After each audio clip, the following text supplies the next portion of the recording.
Hello sa lahat mga idol, saan mang sulok ng mundo, Luzon, Visayas at Mindanao. Sa mga oras na ito mga idol, gagawa na naman po tayo ng mga pagpapaliwanag about sa pag-uwi ni Inday kasama si Pau Pau na husband ng kanyang mama na kasalukuyang kinakasama ngayon ni Inday bilang karelasyon po ni Inday. So, nitong pag-uwi ni Ate Inday, talagang aminado po kami, nahirapan kaming magkumbinsi sa kanya na makauwi siya sa pamamagitan lamang ng aming pakikipag-usap sa kanila na sinikap namin ng bawat isa sa grupo. Si Idol Father and Son, Idol Boy Maas, at saka si Boy Tisoy, at saka ako, ang inyong lingkod, Benz Kabatingan. So, sinikap lang talaga namin na makauwi si Inday para magiging maayos ang lahat dahil simula nung pagdating ni Inday, napakagulo po.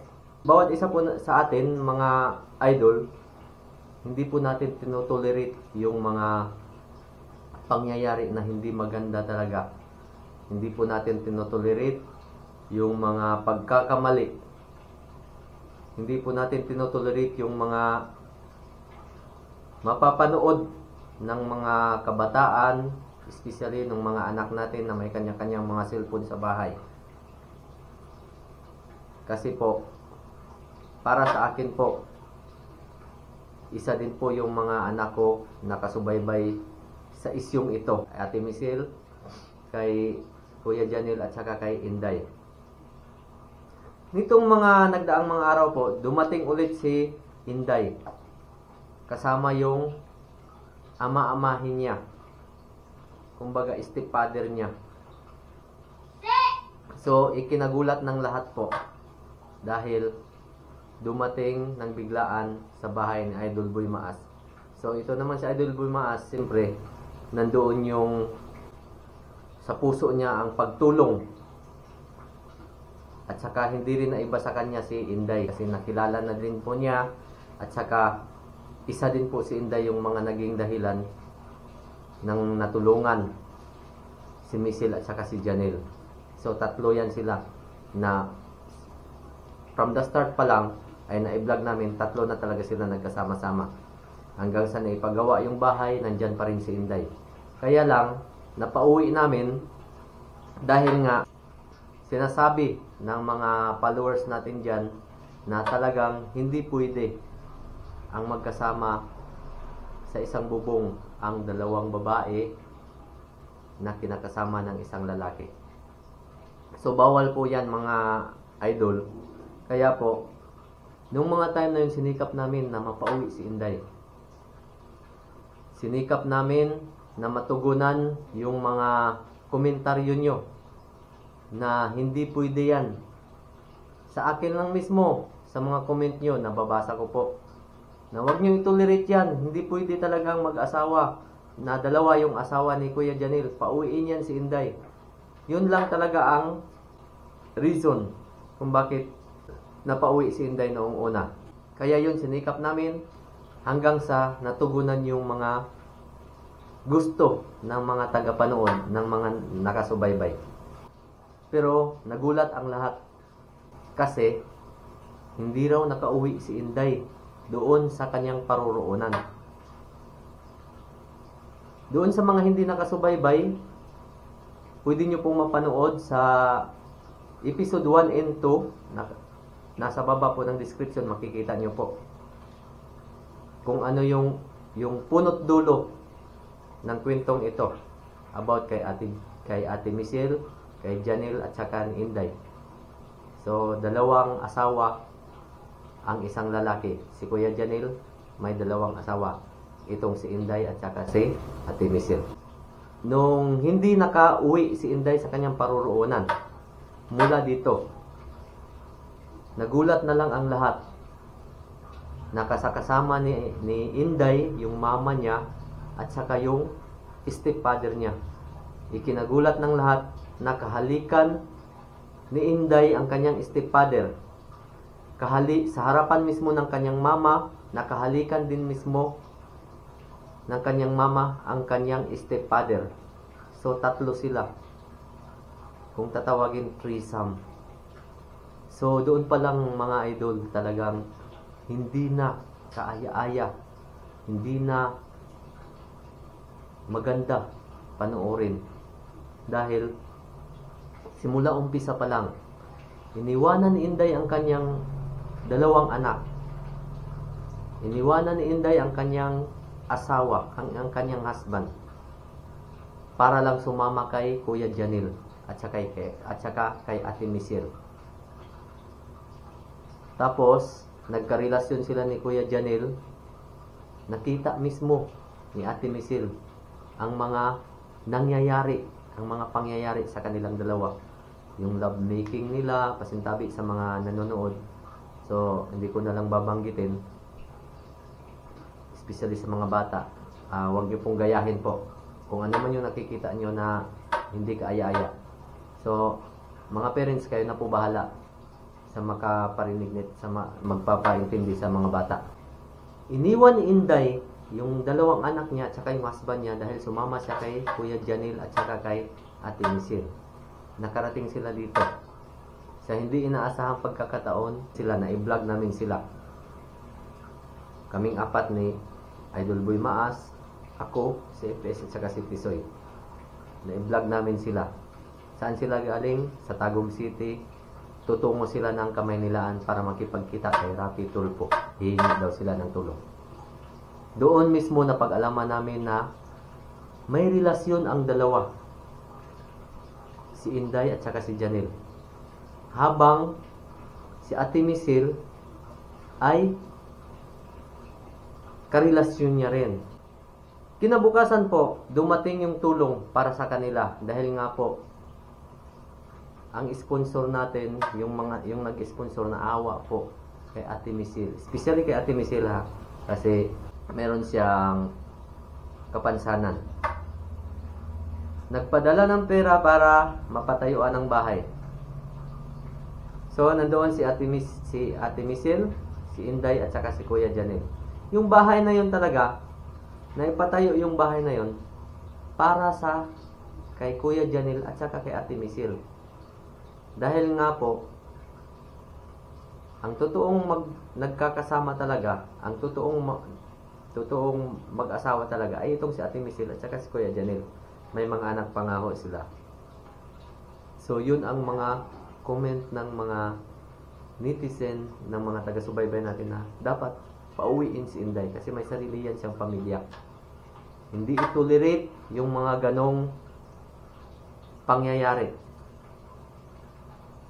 So, grabing comment nun. Grabing comment. Pero, binabasa lang namin tapos hinahanapan namin ng paraan. Para naman po si Inday mapauwi. Ngayon po, nang bumalik si Inday, na sorpresa ang lahat. Diba? Mga netizen, mga buzzers, mga fans namin dyan, yung mga taga-subaybay, mga sulit kamaas namin dyan. Alam po natin lahat na nasurpresa tayong lahat.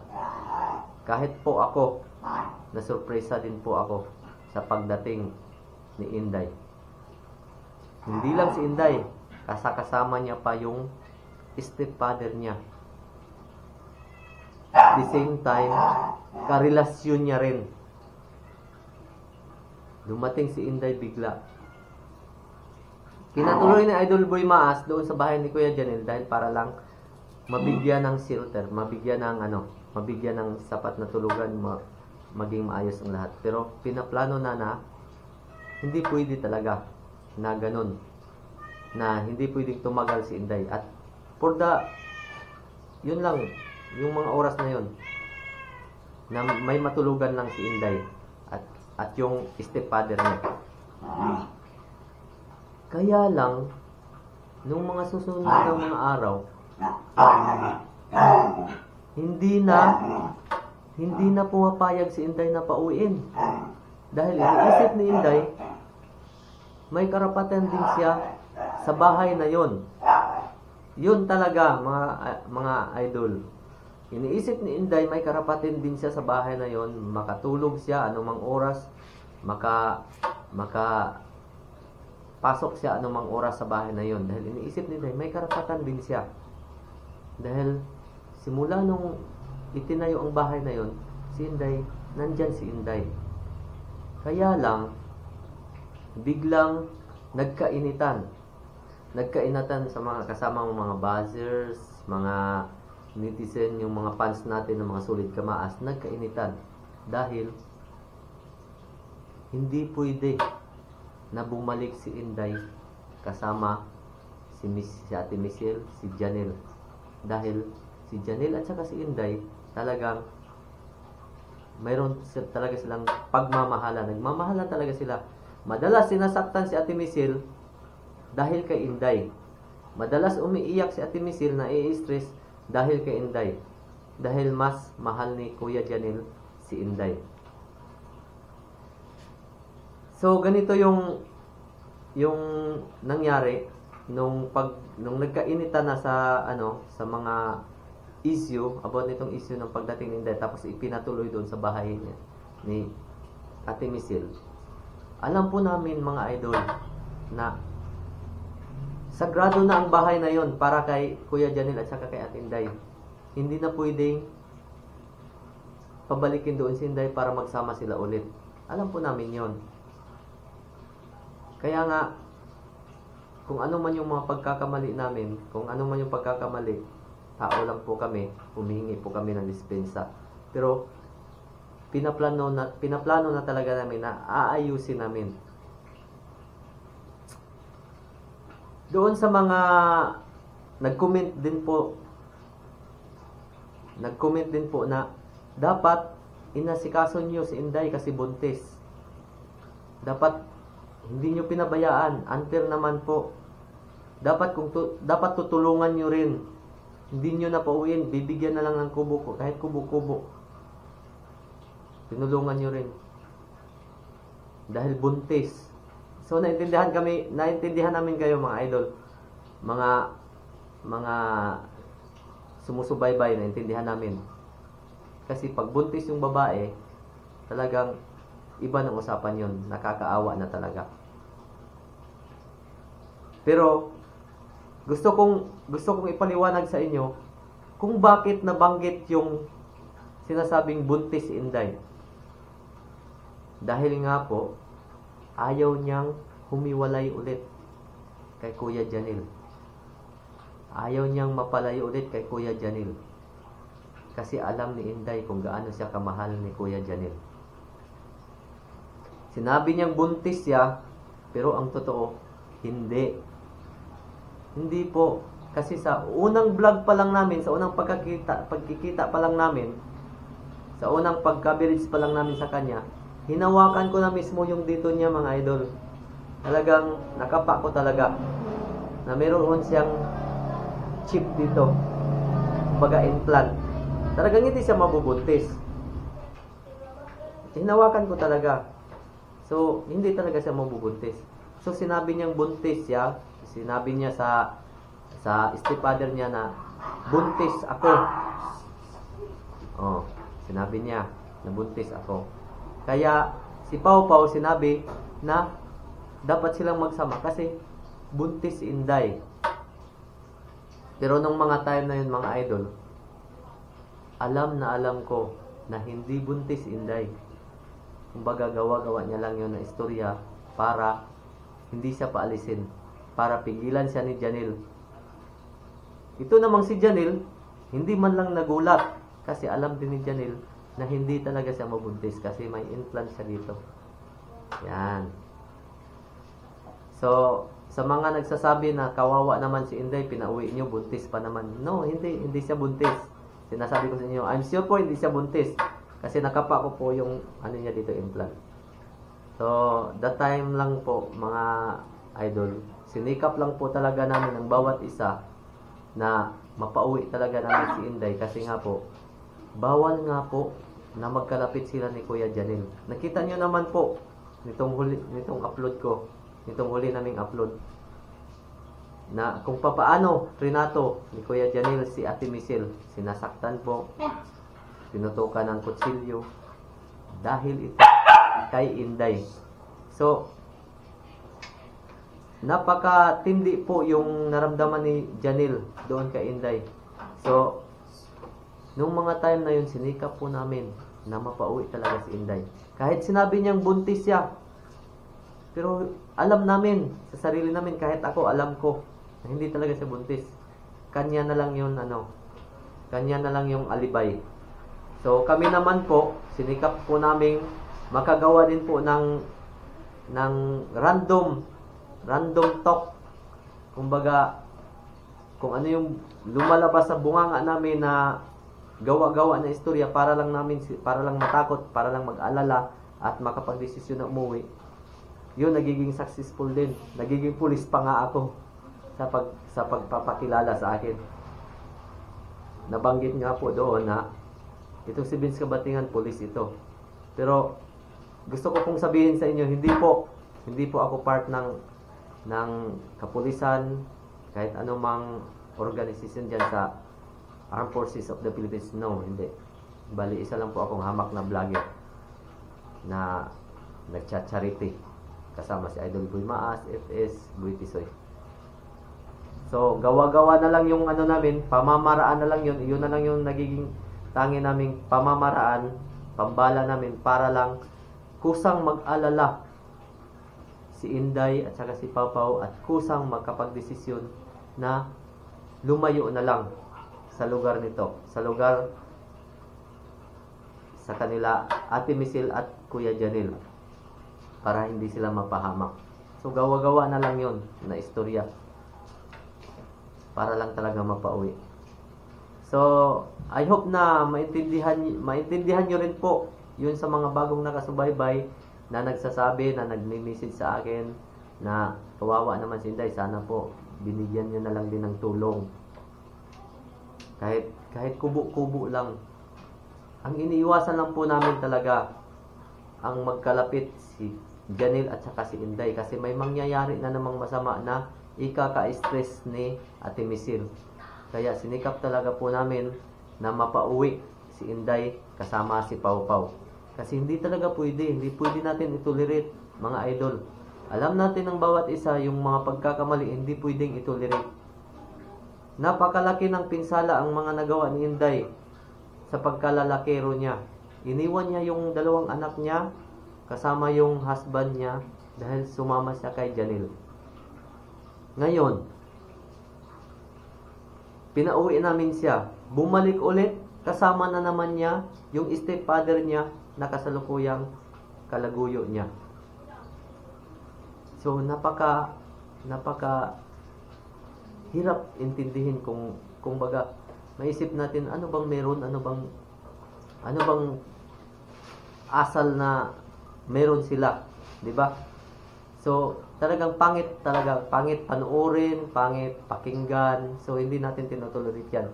Sa mga nagsasabi na dapat hindi niyo tinutolerate yan, tama po yun. Dapat hindi tinutolerate.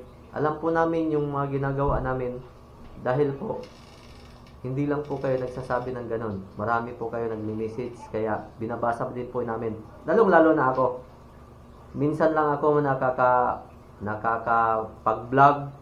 Once in a week lang, makakapag-vlog kasama sila Idol Boy Maas, FS, at saka Boy Tisoy. Pero sa bawat premiere mula sa kanila, Ate Misil at saka kay Janil, binabasa ko po yung mga komento. Nitong huli nga lang, nagkainitan na. Grabe yung mga komento. Ang daming nalagas, nagsilagasan yung mga subscribers na Idol Boy Maas dahil nagkainitan yung mga comment doon. Talagang marami talagang ayaw talaga sa pangyayari na si Inday mapalapit ulit kay Janil at saka kay Ate Misil. Dahil nga po alam ng lahat na hindi talaga pwede magsama ang dalawang babae sa isang lalaki, sa isang bubong. Lalong-lalo na kasama ni Inday yung stepfather niya at the same time kalaguyo niya rin. So napakapangit po pakinggan. Ang bahay ni Kuya Janil at saka ni Ate Misil nagiging sagrado, tapos papasukan ng mga ganon mga kalaswaan. Hindi pwede po. Para sa amin hindi rin po pwede. Kaya pilit naming iniisip kung anong gagawin, sinikap namin kung ano ang dapat gawin. Kaya yun po, nakarating kami 10 oras ng gabi. Nakapag-advise ako na ganito gawin natin, ganito gawin. Tapos sinikap talaga namin na sa ganitong paraan baka makumbinsi natin na mapauwi. Tatakutin natin. Gagawa na lang tayo ng kwento para lang makauwi. Pero kaya lang nabanggit ng nabuntis si Inday. No. Hindi siya buntis. Alam ko po. Hindi siya buntis. Kanyang alibay na lang yun. Nung unang umuwi siya, inadvisean ko siya, sa pag-uwi mo, humingi ka ng tawad sa mama mo, humingi ka ng tawad sa husband mo, yung mga anak mo, asikasuhin mo na, magbago ka na, so magpakabait ka na. Kumbaga, sa kay Inday na naramdaman, talagang, kung ano man talaga siya, wala na ako doon. Wala na kami doon, Idol Bumaas, ni FS, kung ano talaga yung naramdaman niya. Kasi, simula nung iniwan yung husband niya, yung 2 anak niya, pumunta siya kay Janil, tapos ngayon, bumalik na naman ulit, gusto niya bumalik kay Janil, kasama pa yung stepfather niya na kalaguyo niya rin. So, parang hindi talaga pwede. So, sa mga nagsasabi sa akin na kawawa naman si Inday dahil buntis, dapat tinulungan na rin, gano'n. Hindi po buntis Inday. Huwag po kayong mag-alala. Kasama niya yung stepfather niya, hindi siya pababayaan noon. Nabubulol ako. Hindi siya pabayaan ni Pau Pau na ama-amain niya, stepfather niya. Hindi siya pabayaan noon. So, pagka kinabukasan nung napauwi namin si Inday, alam nyo ba kung ano nangyari? Dumating dito sa Butuan City yung mama ni Inday. Hinahanap si Inday at saka si Pau Pau. Dumating yung mama ni Inday, may kasama na namang iba na namang lalaki. Bagong karelasyon ng kanyang mama. So, hindi maganda, di ba? Buti na lang, nung mga time na yun, napaalis namin si Inday ng gabing yun. Kasi pag kinabukasan, dumating yung mama niya at saka may kasama na namang ibang lalaki. Hinahanap si Idol Bumaas, pero hindi nila alam kung saan ang bahay. Hindi nila Janil pinaalam. So, nakakagulat po, di ba? So, ito na lang po yung masasabi ko. Ang lahat, aayusin natin kung may mga pagkakabaliman sa pagbablog namin, sa mga video na binibitawan namin dito sa pagbablog namin. Nagpapasalamat po kami sa mga bashers, sa mga comments ninyo. Nagpapasalamat po kami dahil sa inyo malaman namin kung ano yung dapat naming ayusin. Okay po.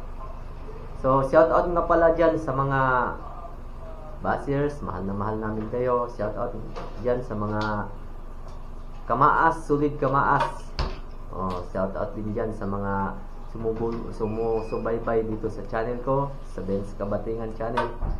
Maraming salamat sa suporta ninyo. Kahit napag-iwanan ako sa mga uploads, videos, sa pagbablog kay Kuya Janil, Ate Misil, kahit napag-iwanan ako, nandyan pa rin kayo. Pilit nyo pa rin akong sinusuportahan. Nito ngang nakaraan, nung napauwi namin si Ate Misil, si Ate Inday, napauwi namin kasama si Pau Pau, hindi pa rin ako nakapag-upload. Mga ilang araw pa bago ko na i-upload yung sa akin mismo na video. So, talagang napag-iwanan ako, pero maraming salamat sa inyo dahil nga po nandyan pa rin kayo, sumusuporta sa akin. So, kahit napag-iwanan, ito pa rin kayo, sulit kayong na pinapanood yung mga video na napapanood nyo na noong una sa pag-upload nila Idol Boy Maas. So maraming salamat po. Shout out sa inyong lahat dyan. Hindi ko na mababanggit, hindi ko na kayo maisa-isa. Basta ang lahat ng ito sa pagtulong, sa patuloy nating paghahanap ng mga nangangailangan ay go pa rin tayo ng go. Kahit po merong mga pagkakamali, sisikapin nating ayusin po. Okay? Mag-ingat po kayo lagi. Ingat po tayo. Keep safe po tayo lahat. Okay? Bye-bye.